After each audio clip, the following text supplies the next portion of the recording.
Hello বন্ধুরা, আমরা আজকে আলোচনা শুরু করব হচ্ছে সি প্রোগ্রামিং নিয়ে। সি প্রোগ্রামিং সি প্রোগ্রামিংটা কাদের জন্য হতে পারে? যারা প্রোগ্রামিং শিখতে চাচ্ছ, প্রোগ্রামিংটাকে অ্যাজ এ প্রফেশন নিতে চাচ্ছ, সেক্ষেত্রে তোমার জন্য আদর্শ হতে পারে প্রথমে সি প্রোগ্রামিংটা শেখা। কারণ এটাকে মাদার অফ প্রোগ্রামিং ল্যাঙ্গুয়েজ বলা হয়। কারণ গ্রামারটা শেখার জন্য, বিশেষ করে প্রোগ্রামিং ভাষার গ্রামার শেখার জন্য সি অপরিহার্য। তারপরে যারা খুব ইম্পর্টেন্টলি নিতে পারো সেটা হচ্ছে আমার স্টুডেন্ট। তোমরা সবাই জানো যে উচ্চ মাধ্যমিক তথ্য যোগাযোগ প্রযুক্তি বিষয়ের পঞ্চম যে অধ্যায়টা রয়েছে সেখানে সি প্রোগ্রামিং একটা বিশাল অংশ কভার করেছে। বলা যায় যে সি প্রোগ্রামিং হচ্ছে এটার একেবারে প্রধান অংশ। তো সি প্রোগ্রামিংটা শুরু করার আগে আমরা সি প্রোগ্রামিং সম্পর্কে অল্প কিছু তথ্য একটু জেনে নিই। প্রথম কথা হচ্ছে যে ডেনিস রিচি,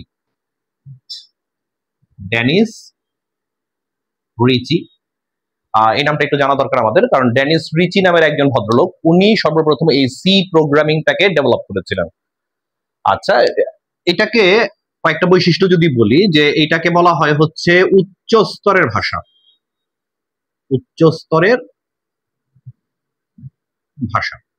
এটা অনেকটা আমরা আমাদের যে ইংরেজি যে বর্ণমালা গুলো আছে এগুলো দিয়েই আমরা লেখার চেষ্টা করব হচ্ছে সি প্রোগ্রামিং। এটা উচ্চ স্তরের ভাষা বলা হয়। এটা হচ্ছে একটা জেনারেল পারপাস ভাষা।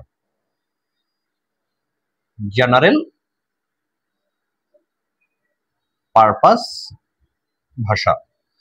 পারপাস ভাষা অর্থ হচ্ছে যে এই প্রোগ্রামিং ল্যাঙ্গুয়েজটা দিয়ে আমরা যেই কোনো ধরনের প্রোগ্রামিং এর বা সফটওয়্যারের বা প্রোগ্রামের কাজ করতে পারি। এবং শুনলে অবাক হবা যে ইউনিক্স অপারেটিং সিস্টেমটা বা ম্যাক্সিমাম যে অপারেটিং সিস্টেম এগুলা সি দিয়ে তৈরি হয়। অনেক সময় এটাকে মিড লেভেল ভাষাও বলা হয়। তুমি বলবা যে একবার হাই লেভেল ভাষা বলতেছেন, একবার মিড লেভেল বলতেছেন।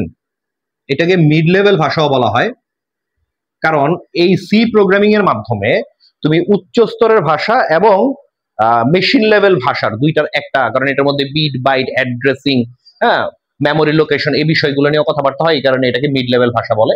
একটা ইনফরমেশন সি সম্পর্কে তোমাদের জানা উচিত, যে সেটা হচ্ছে এটা কেস সেন্সিটিভ। কেস সেন্সিটিভ মানে হচ্ছে যে ক্যাপিটাল লেটার এবং স্মল লেটার এখানে সম্পূর্ণ আলাদা অর্থ বহন করবে। তাহলে মানে আমরা কয়েকটা ইম্পর্টেন্ট জিনিস সি প্রোগ্রামিং সম্পর্কে জেনে নিলাম। এটা হচ্ছে ডেনিস রিচি এটাকে প্রথম ডেভেলপ করছেন। এটা একটা উচ্চ স্তরের ভাষা, এটাকে মিড লেভেল ল্যাঙ্গুয়েজ আমরা বলি। এটা জেনারেল পারপাস ভাষা এবং এটা হচ্ছে একটা কেস সেন্সিটিভ ভাষা। আরো নতুন নতুন কিছু ইনফরমেশন আমরা আস্তে আস্তে সামনে দিব। তো চলো তারপরের টপিকে ঢুকে যাই, বা সরাসরি আমরা একবার সি ল্যাঙ্গুয়েজে ঢুকে যাই। আমি প্রথমে বলে নিই যে এইখানে আমি তত্ত্বীয় আলোচনাটা কম করব, মূলত কাজটা দেখানোর চেষ্টা করব যে কিভাবে আমরা সি ল্যাঙ্গুয়েজের মাধ্যমে প্রোগ্রামিং এর ব্যাকরণটা শিখতে পারি। যেই কোনো প্রোগ্রামিং ভাষায় আমরা মূলত কিছু ডেটা নিয়ে কাজ করি, যে ডেটাগুলোকে আমরা ইনপুট দেই, আমাদের প্রোগ্রামটাকে এই ডেটাটাকে প্রসেস করে আমাদেরকে একটা নির্দিষ্ট আউটপুট প্রদান করে। আলটিমেটলি যেই কোনো প্রোগ্রামিং ল্যাঙ্গুয়েজের প্রধান কাজ হচ্ছে ডেটাকে ম্যানিপুলেশন করা। মূলত এই যে অনেকগুলা ডেটা আছে, বিভিন্ন ধরনের ডেটা কিন্তু আমরা ব্যবহার করতে পারি। তো অনেক ধরনের ডেটা আছে, এই ডেটাগুলোকে আমরা বলি হচ্ছে ডেটা টাইপ। সি প্রোগ্রামিং এও অনেক ধরনের ডেটা টাইপ ব্যবহৃত হয়, বিল্ট ইন 4টা ডেটা টাইপ আছে। এটা ছাড়াও অনেক ধরনের ডেটা টাইপ আছে। আপাতত আলোচনা শুরু করার স্বার্থে আমরা 2টা ডেটা টাইপ সম্পর্কে একটু জানবো। নাম্বার হচ্ছে আইএনটি। আইএনটি ডেটা টাইপটা হচ্ছে একটা ইন্টিজার টাইপের ডেটা টাইপ। ইন্টিজার বা পূর্ণ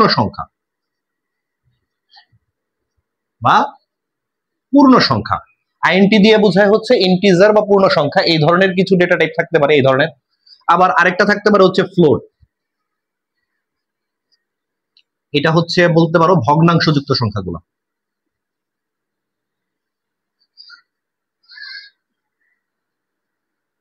এখন মজার কথাটা হচ্ছে যে প্রথম দিকে ফান্ডামেন্টালি আমরা যে প্রোগ্রামিং বা প্রবলেমগুলো সলভ করবো সেগুলো ম্যাক্সিমাম হবে হচ্ছে ম্যাথমেটিক্যাল ছাড়াও অনেক ধরনের প্রবলেম আমাদের সলভ করা লাগে, কিন্তু আমাদের এই দুইটা খুব বেশি লাগবে। তারপরেও তোমরা আরেকটা ডেটা টাইপ শুনে রাখতে পারো, কারণ এই দুইটা হচ্ছে নিউমেরিক্যাল, নাম্বার ব্যবহৃত হচ্ছে। যেহেতু একটার মধ্যে পূর্ণ সংখ্যা রয়েছে, একটার মধ্যে ভগ্নাংশযুক্ত সংখ্যা রয়েছে। আরেকটা ডেটা টাইপ হচ্ছে 4, এটা অনেকটা ক্যারেক্টার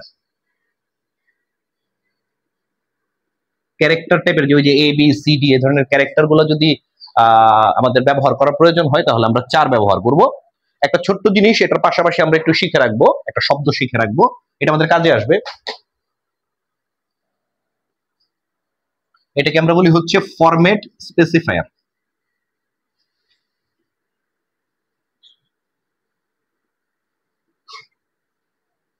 যে কোনো ডেটা টাইপের একটা ফরম্যাট স্পেসিফায়ার লাগে, যখন আমরা ইনপুট নিব কিংবা আউটপুট দিব তখন এই নির্দিষ্ট ডেটা টাইপের জন্য একটা ফরম্যাট স্পেসিফায়ার ব্যবহার করতে হবে।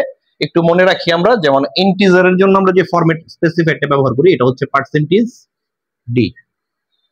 ফ্লোটের জন্য আমরা ফরম্যাট স্পেসিফায়ার ব্যবহার করি হচ্ছে পার্সেন্টেজ এফ, এবং চারের জন্য বা ক্যারেক্টারের জন্য আমরা ফরম্যাট স্পেসিফায়ার ব্যবহার করি হচ্ছে পার্সেন্টেজ সি। এটা হচ্ছে নন নিউমেরিক আর এই দুটো হচ্ছে নিউমেরিক। তাহলে মোটামুটি ডেটা টাইপ, 3 ধরনের ডেটা টাইপ সম্পর্কে আমাদের একটা আইডিয়া হলো। আরো ডেটা টাইপ রয়েছে যেগুলো নিয়ে পরবর্তীতে আমরা আরো বিস্তারিত আলোচনা করব।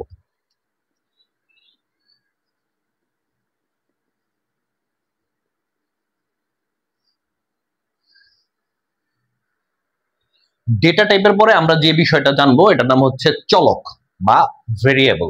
দেখো অন্যান্য জায়গায়ও তুমি ভেরিয়েবল ব্যাপারটা শিখেছো, কিন্তু সি প্রোগ্রামিং এর ক্ষেত্রে চলক একটা আলাদা অর্থ বহন করে।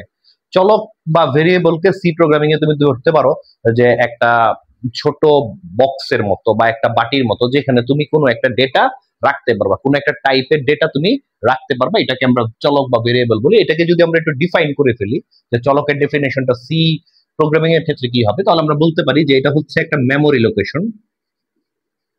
মেমোরি লোকেশন যেখানে কোনো ভ্যালু বা ডেটা সংরক্ষিত থাকে। খুব সিম্পল, একটা মেমোরি লোকেশন যেখানে কোনো ভ্যালু বা ডেটা কি থাকবে, স্টোর থাকবে, সংরক্ষণ থাকবে। এখন আসো যে আমরা কিভাবে আমাদের সি প্রোগ্রামের মধ্যে চলক ঘোষণা করতে পারি। চলক ঘোষণার একটা গঠন রয়েছে, এটাকে আমরা সিনট্যাক্সও বলি। সিনট্যাক্সটা আমি একটু লিখে দিচ্ছি। সিনট্যাক্সটা এরকম যে প্রথম থাকবে হচ্ছে ডেটা টাইপ,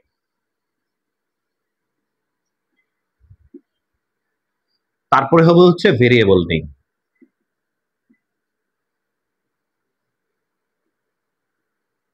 একটা সেমিকোলন। এটা একটা বাক্য বা স্টেটমেন্ট আকারে হবে। এটা একটা স্টেটমেন্ট, যে স্টেটমেন্টে আমরা কি করতে পারবো, একটা চলক ঘোষণা করতে পারবো। এটা গঠনটা হচ্ছে এরকম যে প্রথমে থাকবে ডেটা টাইপ, তারপরে থাকবে হচ্ছে ভেরিয়েবল নেম। একটা এক্সাম্পল আকারে তুমি দেখো, সাপোজ আমার কাছে, আমি একটা ঘর খালি করতে চাচ্ছি এবং আমার ইচ্ছা হচ্ছে যে আমার প্রোগ্রামের মধ্যে আমি পূর্ণ সংখ্যা নিয়ে কাজ করব। সেক্ষেত্রে আমার প্ল্যানটা থাকবে এরকম, আইএনটি একটা চলকের নাম দিলাম এবং একটা সেমিকোলন দিলাম। তার মানে আইএনটি হচ্ছে আমার ডেটা টাইপের নাম। যেটা আইএনটি যদি কোনো ডেটা, আমি যদি ডেটা টাইপ যদি ইন্টিজার টাইপের ব্যবহার করতে চাই সেক্ষেত্রে আমাকে আইএনটি ব্যবহার করতে পারবো, আর একটা চলকের নাম আমি দিব। এটা আমি আমার ইচ্ছা মতো দিতে পারবো। কিংবা যদি আমি চিন্তা করি যে আমি ফ্লোট টাইপের ডেটা নিয়ে কাজ করবো, সেক্ষেত্রে ফ্লোট লিখে আমি চলকের নামটা দিলাম, একটা সেমিকোলন দিলাম। এভাবে আমরা ডেটা টাইপ ডিক্লেয়ার করতে পারি। আরো ভাবে করা যায় যে একসাথে চিন্তা করতেছি যে কয়েকটা চলক লাগতে পারে আমার, তো সেক্ষেত্রে আমি কি করতে পারি, লিখে ফেলতে পারি যে আইএনটি বি সি। তার মানে হচ্ছে দুইটা চলক আমি নিলাম বা দুইটা ঘর আমি খালি করলাম, যেখানে আমি শুধুমাত্র পূর্ণ সংখ্যা রাখবো। এখন কথাটা হলো যে আমি বললাম যে এটা ফিক্সড থাকবে, যে আইএনটি ফ্লোট ডেটা টাইপটা তুমি প্রথমে উল্লেখ করবা, তারপর তুমি চলকের নামটা নিজে দেওয়া যাবে। তো নিজে যদি দিতে হয় তাহলে অবশ্যই আমাদেরকে পছন্দ মতো তো দিতে পারবো, কিন্তু আমাদের কিছু নিয়ম মানতে হবে। অল্প কিছু নিয়ম মেনে নিজের ইচ্ছা মতো চলকের নাম করা যায়। তো সেক্ষেত্রে আমরা চলকের নামকরণের কিছু নিয়ম মেনটেন করবো। সেই নিয়মগুলো তোমাদের জন্য একটু লিখে দিচ্ছি আমি। আমরা এখন লিখবো হচ্ছে চলকের নামকরণের নিয়মাবলী, যে তুমি কোন কোন নিয়মগুলো ফলো করে একটা চলকের নামকরণ করবা। নামকরণের জন্য তোমাকে প্রথমে যে নিয়মটা ফলো করতে হবে সেটা হচ্ছে যে ক্যাপিটাল এ থেকে জেড পর্যন্ত ইংরেজি অক্ষরের, স্মল এ থেকে জেড পর্যন্ত ইংরেজি বর্ণমালার, 0 থেকে 9 পর্যন্ত যে ডিজিট গুলো রয়েছে, এবং বিশেষ চিহ্ন আন্ডারস্কোর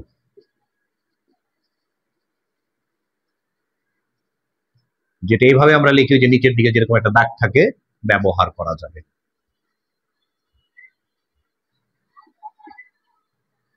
তার মানে এই চিহ্নগুলা ছাড়া আর কিছু তুমি নামকরণের মধ্যে ব্যবহার করতে পারবে না। তার মানে সরেয় সরেয়া ক খ আলিফ বা তাসা এগুলো তুমি ব্যবহার করতে পারবে না। নাম্বার 2, ডিজিট ব্যবহার করা যাবে কিন্তু ডিজিট দ্বারা শুরু করা যাবে না, শুরু করা যাবে না। তার মানে কি আমরা ডিজিট ব্যবহার করতে পারবো কিন্তু আমাদের যে চলকটা হবে, চলকের যে প্রথম ক্যারেক্টারটা হবে এটা কোনোভাবেই ডিজিট হতে পারবে না। 3 নম্বর যে কথাটা মনে রাখতে হবে, ওই যে বলছিলাম যে C programming case sensitive, that means যে ক্যাপিটাল লেটার এবং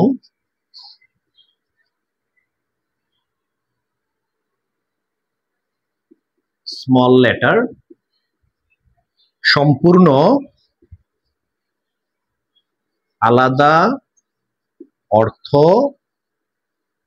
বহন করে। খুব সিম্পল কথা যে ক্যাপিটাল লেটার এবং স্মল লেটার সম্পূর্ণ আলাদা অর্থ বহন করবে। মানে যেটা ক্যাপিটাল হবে সেটা যেমন মনে করো যে আমরা ক্যাপিটালে এ লিখলাম আর এ লিখলাম, এই দুইটা কোনোভাবেই এক না, দুইটা ভিন্ন চলক। আর 4 নাম্বার যেটা মনে রাখবা সেটা হচ্ছে কিওয়ার্ড ব্যবহার করা যাবে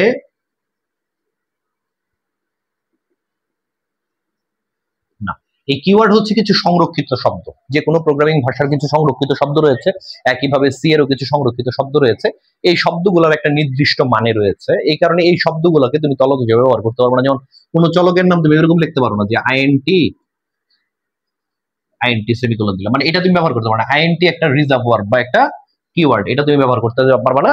এই হচ্ছে মোটামুটি ফান্ডামেন্টাল কয়েকটা নিয়ম। এই নিয়মগুলো তুমি মেনটেন করে যেই কোনো সি প্রোগ্রামের জন্য একটা চলকের নাম রাখতে পারবা, এই স্বাধীনতা তোমার রয়েছে। তবে কিছু জিনিস একটু মেনটেন করিও, যে চলকটা যাতে কোন ধরনের ডেটা বা কোনটা নিয়ে কাজ করতেছো, তুমি মনে করো তুমি দুইটা সংখ্যা যোগ করবা, তাহলে প্রথম নাম্বারের জন্য একটা চলক নিচ্ছ, দ্বিতীয় নাম্বারের জন্য একটা চলক নিচ্ছ, এটা যদি স্পেসিফাই তোমার মনে থাকে। অনেক চলক ব্যবহার করলে এবিসিডি দিলে অনেক সময় মনে না থাকে, ওরা যে এর মধ্যে জানি কোনটা রাখবো, কোন মানটা রাখবো, বি এর মধ্যে জানি কোন মানটা রাখবো, এটা মনে করা একটু টাফ হয়ে যায়। সেক্ষেত্রে এইটাও একটা বিষয় হতে পারে। তো সেটা নিয়মের মধ্যে পড়ে না, এটা বাধ্যতামূলক না, এটা প্রোগ্রামিং করার সুবিধার্থে নিজস্ব স্টাইল থাকতে পারে।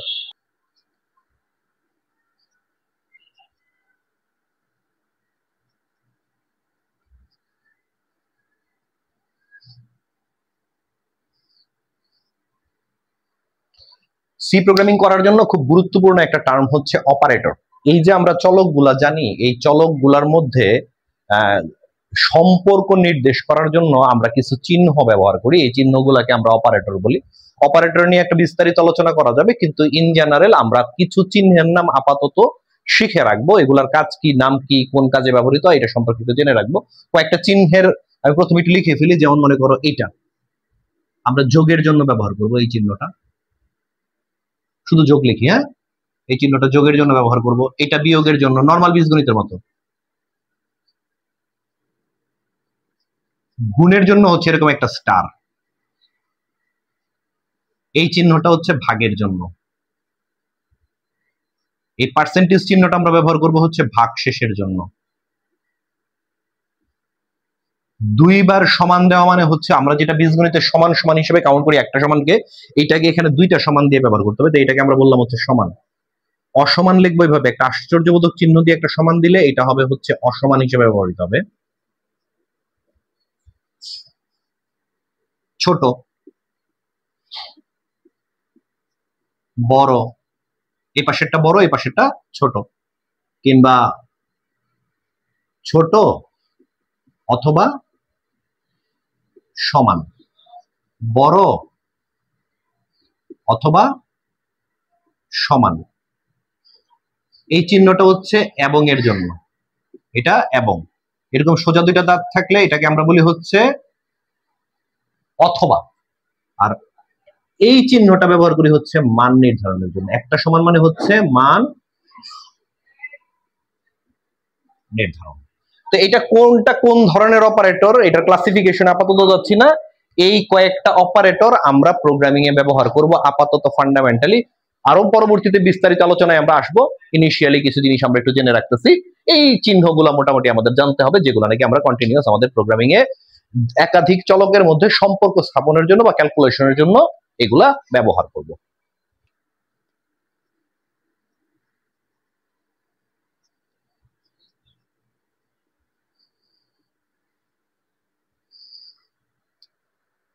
সি প্রোগ্রামিং এর খুব গুরুত্বপূর্ণ একটা জিনিস হচ্ছে ফাংশন।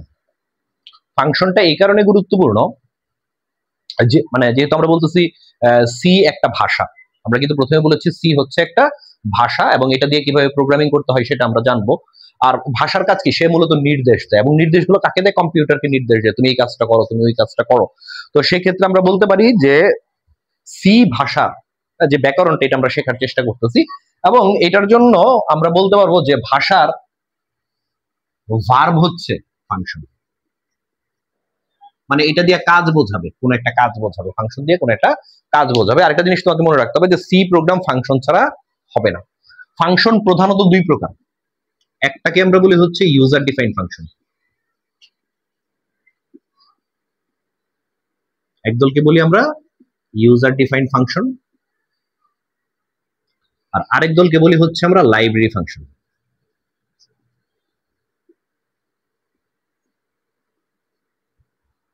যেই কোনো সি প্রোগ্রাম মূলত একটা ইউজার ডিফাইন্ড ফাংশন, সে নিজেই একটা বড় ফাংশন।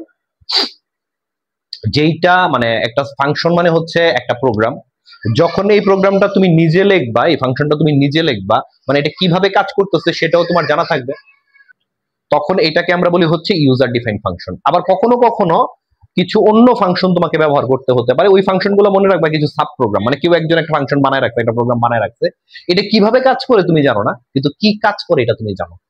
প্রথম দিকে ম্যাক্সিমাম ক্ষেত্রে আমরা প্রচুর পরিমাণে ওই ফাংশনগুলো শিখবো, এগুলোকে বলা হচ্ছে লাইব্রেরি ফাংশন। লাইব্রেরি ফাংশনগুলো শিখবো আমরা যখন তুমি কোনো একটা লাইব্রেরি ফাংশন প্রচুর ব্যবহার হবে। ফান্ডামেন্টালি আমরা প্রচুর লাইব্রেরি ফাংশন ব্যবহার করব, ইউজার ডিফাইন্ড ফাংশনও ব্যবহার করতে হবে, আপাতত খুব বেশি না, একটা তো মিনিমাম ব্যবহার করতেই হবে। সেটা বলবো আমি যে লাইব্রেরি ফাংশন তুমি যদি ব্যবহার করতে চাও তাহলে একটা জিনিস মাথায় রাখবা, যেই কোনো লাইব্রেরি ফাংশন যদি তোমার ব্যবহার করতে হয় তাহলে এটার রেসপেক্টিভ বা এটার সাথে রিলেটেড একটা হেডার ফাইল তোমাকে ব্যবহার করতে হবে।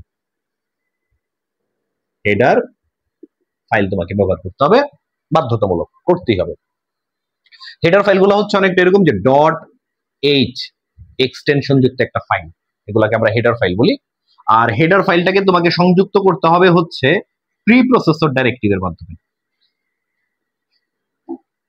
প্রি প্রসেসর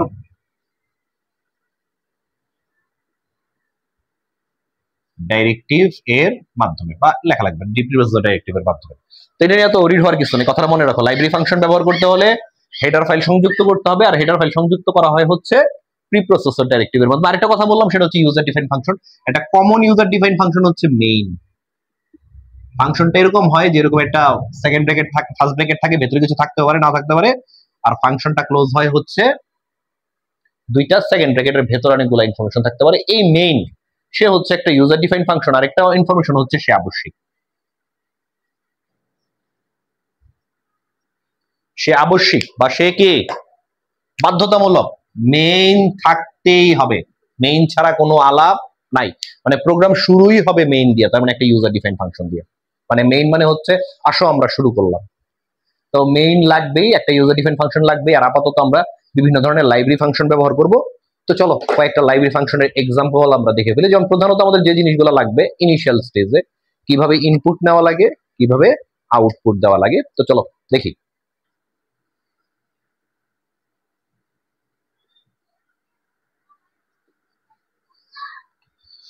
প্রথমে আমরা ইনপুট নেওয়াটা শিখবো। ইনপুট নেওয়ার জন্য আমরা যে ফাংশনটা ব্যবহার করব এটা হচ্ছে স্ক্যানএফ। আরো আছে ইনপুট নেওয়ার ফাংশন, আপাতত স্ক্যানএফ এর কাজটা একটু দেখি। প্রথমে আমরা স্ক্যানএফ এর একটু গঠনটা তোমাদের লিখে দেখাই। স্ক্যানএফ এর গঠনটা কেমন হবে, যে স্ক্যানএফ এর গঠনটা হবে স্ক্যানএফ ভেতরে কোটেশন চিহ্নর ভেতরে থাকবে হচ্ছে ফরম্যাট স্পেসিফায়ার।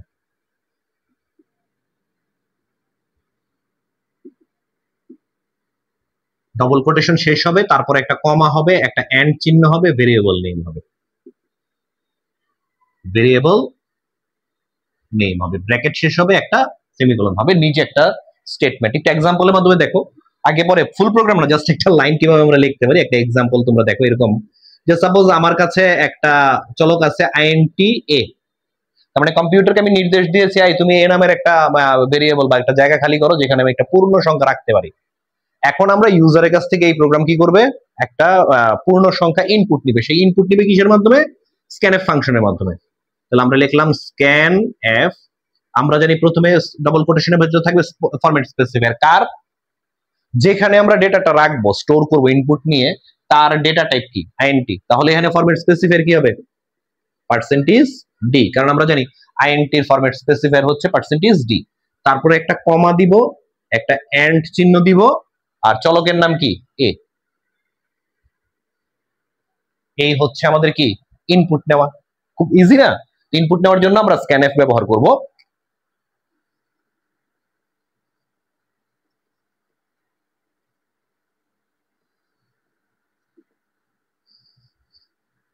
এবার আসলে আমরা একটা ফাংশন শিখবো যে কিভাবে আমরা আউটপুট দিতে পারি। আউটপুট দেওয়ার জন্য আমরা যে ফাংশনটা ব্যবহার করব সেটা হচ্ছে printf। একসাথে আমরা প্রথমে printf এর গঠনটা একটু লিখে ফেলি, তাহলে আমাদের জন্য এক্সাম্পল দেখাতে সুবিধা হবে। printf এর গঠনটা এরকম যে প্রথমে থাকবে printf, ভেতরে থাকবে ফরম্যাট স্পেসিফায়ার,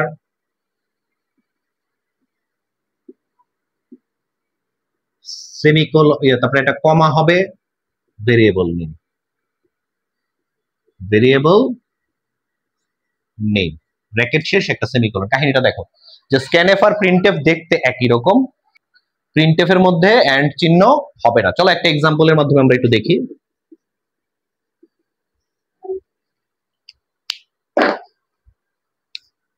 মনে করো আমার কাছে একটা ডেটা টাইপ আছে ফ্লোট b, এর মধ্যে তো কোনো ভ্যালু নাই, তাহলে আমরা ভ্যালু নেওয়ার জন্য scanf ব্যবহার করলাম। scanf কি থাকবে scanf এর ভেতরে %f। কেন %f? কারণ যে ডেটাটা রাখবো এটা ডেটা টাইপ হচ্ছে ফ্লোট। এটা কমা দিলাম এন্ড চলকের নাম হচ্ছে b। তাহলে এই লাইনটা যখন বা এই স্টেটমেন্টটা যখন এক্সিকিউট হচ্ছে তখন b নামক চলকের মধ্যে কোনো একটা ভ্যালু ইউজার ইনপুট দিয়েছে। এখন আমরা কোনো কারণে চাচ্ছি যে b এর মধ্যে কোন ভ্যালুটা রয়েছে সেটাকে আউটপুট হিসেবে আমাদের ডিসপ্লেতে শো করব, সেক্ষেত্রে আমরা ব্যবহার করব কি printf। কিভাবে? %f, যেহেতু ফরম্যাট স্পেসিফায়ার %f, একটা কমা b, সিম্পল। তাহলে এখানে আমরা দুইটা চলক নিয়ে কথা বলেছি, আউটপুটের জন্য হচ্ছে printf আর ইনপুটের জন্য হচ্ছে scanf। তো দুইটা দেখো, একটা হচ্ছে printf একটা ফাংশন আর একটা হচ্ছে কি scanf একটা ফাংশন। এই দুইটা ফাংশনই হচ্ছে লাইব্রেরি ফাংশন। এই দুইজনই হচ্ছে লাইব্রেরি ফাংশন। এবং আমরা জানি যখন লাইব্রেরি ফাংশন ব্যবহার করতে হবে তখন আমাদেরকে একটা কি বলে হেডার ফাইল যুক্ত করতে হবে। এদের জন্য হেডার ফাইল হচ্ছে stdio.h নামক হেডার ফাইলটা ব্যবহার করতে হবে। stdio.h standard input. অনেকে স্টুডিও লিখে ফেলায়, stdio.h এই হেডার ফাইলটা আমাদেরকে যুক্ত করতে হবে। তো এবার আসো আমরা একটা জেনুইনলি এখন পর্যন্ত যা শিখেছি এগুলোর উপর ভিত্তি করে একটা বেসিক প্রোগ্রাম বানানোর চেষ্টা করি।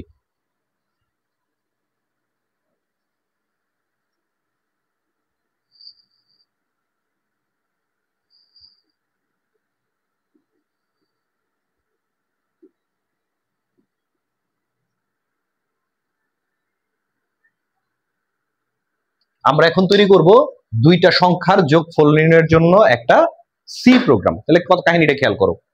সাপোজ সংখ্যা কয়টা? দুইটা। একটা সংখ্যার নাম দিলাম আমরা a, একটা সংখ্যার নাম দিলাম আমরা হচ্ছে b। তাহলে এই দুইটা সংখ্যা আমরা কোত্থেকে পাবো? এই দুইটা সংখ্যা ইউজার আমাদেরকে ইনপুট দিবে। এই দুইটা কি দিবে? আমাদেরকে ইনপুট দিবে ইউজার। কম্পিউটার যে কাজটা করবে বা আমাদের সি প্রোগ্রামটা যেটা করবে সেটা হচ্ছে এই দুইটাকে যোগ করবে, যেহেতু যোগফল এ আর বি এর ভ্যালুকে যোগ করবে, যোগ করে এই ভ্যালুটাকে রাখবে কোথায়? সি এর মধ্যে। আমরা আগেই বলেছি এটা হচ্ছে মান নির্ধারণ, মানে ডান পাশের মান বাম পাশে রাখো। তার মানে সি প্রোগ্রাম যে কাজটা করবে যে এ এবং বি এর ভেরিয়েবলের মধ্যে যে মানগুলো থাকবে এগুলাকে যোগ করে সি নামক চলকের মধ্যে রাখবে। তার মানে সি এর মধ্যে আমাদের যোগফলটা থাকবে এবং আমরা সিটাকে কি হিসেবে দেখাবো? আউটপুট হিসেবে দেখাবো। তো এই হচ্ছে আমাদের মূল প্ল্যানিংটা। তো চলো আমরা প্রোগ্রাম বানাই। তার মানে একটা জিনিস খেয়াল করো, এখানে ইনপুটও রয়েছে আউটপুটও রয়েছে। ইনপুটের জন্য আমরা স্ক্যানএফ ব্যবহার করব আর আউটপুটের জন্য আমরা প্রিন্টএফ ব্যবহার করব। যেহেতু লাইব্রেরি ফাংশন ব্যবহার করা লাগবে, তার মানে আমাদেরকে প্রথমেই কি করতে হবে, একটা হেডার ফাইল যুক্ত করে ফেলতে হবে। আমরা তো সবাই জানি যে ওনার হেডার ফাইলের নাম কি, stdio.h। আরেকটা কথা আমরা বলেছিলাম যে হেডার ফাইলকে যুক্ত করতে হয় প্রি প্রসেসর ডাইরেক্টিভ দিয়ে। এরকম দুইটা অ্যাঙ্গেল ব্র্যাকেট দিতে হবে এবং এর আগে লিখতে হবে হচ্ছে হ্যাশ ইনক্লুড। হ্যাশ ইনক্লুডটা হচ্ছে প্রি প্রসেসর ডাইরেক্টিভ, দুইটা অ্যাঙ্গেল ব্র্যাকেটের ভেতরে লিখতে হবে হচ্ছে হেডার ফাইলটা। তার মানে আমরা হেডার ফাইল প্রি প্রসেসর ডাইরেক্টিভের মাধ্যমে প্রথমেই যুক্ত করে নিলাম, কারণ আমরা ইনপুটের জন্য স্ক্যানএফ এবং আউটপুটের জন্য প্রিন্টএফ ব্যবহার করব। আরেকটা কথা বলেছিলাম, যে কোনো প্রোগ্রাম লিখতে হবে শুরু করতে হবে মেইন দিয়ে। তার মানে আমরা মেইন লিখে ফেললাম। মেইন ফাংশন বাধ্যতামূলক। মেইন ফাংশনের ভেতরে আমরা যাবতীয় কাজ করব। কোথায়? এই সেকেন্ড ব্র্যাকেটের ভেতরে। তাহলে আমরা একটু দেখি তো আমাদের টোটাল চলক লাগবে কয়টায়। এই দুইটা মানে ইনপুট নেওয়ার জন্য দুইটা চলক লাগবে, আউটপুটের জন্য একটা চলক লাগবে। আপাতত আমরা ঠিক করে নিলাম সবগুলো আমরা ফ্লোট দিব, যেহেতু ভগ্নাংশযুক্ত সংখ্যা নিলাম আর কি। আমরা একটার নাম দিলাম এ, একটার নাম দিলাম বি, একটার নাম দিলাম সি। তাহলে আমরা কয়টা চলক নিলাম? 3টা চলক নিলাম। আমরা ইনপুট নিব কার কার মান, এর মান এবং বি এর মান। স্ক্যানএফ, খেয়াল করো এ এবং বি যে চলক দুইটা আছে, দুইটা চলকেরই ডেটা টাইপ একই রকম। তো চাইলে আমরা এক লাইনেও এটা করে ফেলতে পারি। কিভাবে এক লাইনে করতে পারি? ফ্লোট মানে হচ্ছে পার্সেন্টেজ এফ ফরম্যাট স্পেসিফায়ার। কয়টা আছে? দুইটার মান নিব, তাহলে 2 বার পার্সেন্টেজ এফ লিখে ফেললাম। কয়বার? 2 বার। প্রথমটা দিয়ে আমরা কোন প্রথম যে মানটা আমরা ইনপুট নিব এটা কোথায় রাখবো? এর মধ্যে রাখবো। তাহলে প্রথমটা আমি এন্ড চিহ্ন দিয়া এর মধ্যে রাখলাম, কমা। দ্বিতীয়টা কোথায় রাখবো? বি এর মধ্যে রাখবো, এন্ড দিয়া বি। চাইলে তোমরা একসাথে একই স্টেটমেন্টের মাধ্যমে একাধিক চলককে ইনপুট নিতে পারো। তার মানে আমাদের এই স্ক্যানএফ একবার, এখানে কিন্তু কোনো কমাটা নাই, যতগুলা ডেটা নিবা ততগুলো ফরম্যাট স্পেসিফায়ার লিখবা, তারপর কমা দিয়া এন্ড দিয়া প্রত্যেকটা মান একটার পর একটা লিখতে পারবা, কোনো সমস্যা নেই। একটাও লিখতে পারবা, আবার 2 লাইনেও কাজটা করতে পারবা, 1 লাইনেও করতে পারবা, কোনো সমস্যা নেই।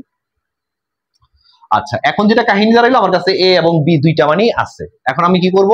এই দুইটাকে, যেমন আমার কাছে সি নামের একটা চলক আছে, এটার মধ্যে কাকে রাখবো? এ এবং বি প্লাস মানে কি? যোগ করা। আমরা অপারেটর শিখেছি, এগুলো অপারেটর। এ আর বি কে যোগ করে ও কি করতেছে? সি এর মধ্যে রাখতেছে। তার মানে এই মুহূর্তে যোগফল কোথায় আছে? সি এর মধ্যে আছে। তাহলে আমরা আউটপুট দেখাই দিলাম প্রিন্টএফ পার্সেন্টেজ এফ কমা সি। কাজ তো শেষ। এখন যদি শেষ করতে হয় আমাদেরকে তো এই মেইন ফাংশনকে সবসময় মনে রাখবা, যে কোনো একটা কাজের কিন্তু শেষ আছে। ও জানায় দেয় যে কাজ শেষ। এখন আমার মেইন কিন্তু শুরু হয়েছে, ও কিন্তু শুরু করছে, ওকে একটা নির্দেশ দেওয়া লাগবে যে ভাই কাজ শেষ। তখন প্রোগ্রামটা টার্মিনেট হয়ে যাবে, যে না ঠিক আছে কাজ শেষ, সে বন্ধ হয়ে যাবে প্রোগ্রামটা। আদারওয়াইজ প্রোগ্রামটা হ্যাং হয়ে বসে থাকবে, যার কোনো নির্দেশ আছে কিনা বলেন, সে জানবে না। তো সেক্ষেত্রে আমরা যেটা দিতে পারি সেটা হচ্ছে রিটার্ন জিরো। রিটার্ন জিরো মানে এই রিটার্ন বানানটা রিটার্ন জিরো। এই রিটার্ন জিরো কথাটা মানে হচ্ছে সে মেইন ফাংশনকে যদি জিরো থ্রো করে মেইন বুঝবে যে আর কোনো কাজ নাই, কাজ শেষ। তো সেক্ষেত্রে একটা কাজ করতে পারি আমরা অনেক সময়, চাইলে তুমি যদি ইচ্ছা হয় এখানেও একটা ডেটা টাইপ ব্যবহার করতে পারো, বাধ্যতামূলক না। তুমি আইএনটি মেইন লিখলা, কোনো সমস্যা নাই, যেহেতু রিটার্ন জিরো আসতেছে আইএনটি মেইন দিতে পারো, না দিলেও কোনো সমস্যা নাই। এটা আপাতত মাথায় রাখুন, দরকার নেই। একটা রিটার্ন জিরো দিয়ে দিলাম মানে প্রোগ্রামটা আমাদের শেষ হয়ে গেল। তাহলে আজকে মোটামুটি একটা সি প্রোগ্রাম, একটা বেসিক সি প্রোগ্রাম বানানোর জন্য যেই বেসিক বিষয়গুলো জানা দরকার সেগুলো নিয়ে কথাবার্তা হয়েছে। পরবর্তী ভিডিওতে আরো বিস্তারিত কথাবার্তা হবে। সে পর্যন্ত সবাই ভালো থাকবা, সুস্থ থাকবা, আমাদের সাথে থাকবা। ধন্যবাদ সবাইকে।